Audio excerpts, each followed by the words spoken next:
Praise the lord. ఈ దిన దేవుని వాగ్దానము. దేవుడు తాను ప్రేమించు వారి కొరకు ఏమి సిద్ధపరచెనో అది కంటికి కనబడలేదు, చెవికి వినబడలేదు, మనిషి హృదయమునకు గోచారము కాలేదు. 1 కొరింథీయులకు రాసిన పత్రిక 2వ అధ్యాయము 9వ వచనము.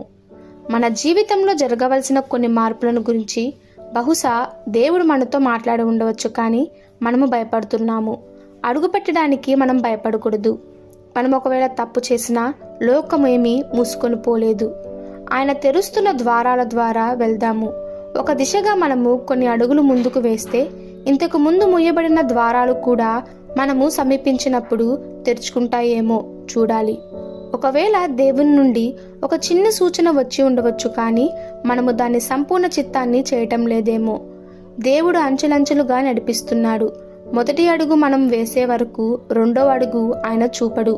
బుద్ధిలేని పనులు చేయమని దాని అర్థము తప్పులు పనులు చేస్తే దేవుడు ప్రోత్సహిస్తాడు అని కాదు.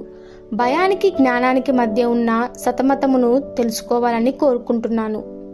మనము చేయవలసినవి ఈ విధముగా చేసి ఉండవలసింది, లేక ఈ విధముగా చేయకుండా ఉండవలసింది అని గతకాలమును గురించి చింతిస్తూ మన జీవిత కాలాన్ని వృధా చేసుకోకూడదు.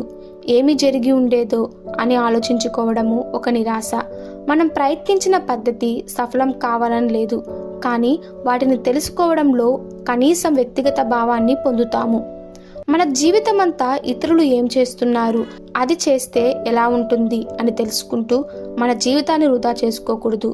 ప్రతిదీ నీవు చేయలేవు, కానీ దేవుడిచ్చిన సమయంలో ఆయన నడిపిస్తున్నాడు అనుకుంటున్న వాటిలో అడుగుపెట్టు.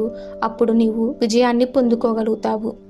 ఎందుకంటే ఆయన చేయు ఆశ్చర్యక్రియలు కంటికి కనపడవు, చెవికి వినపడవు, హృదయానికి అంతు చిక్కనివి.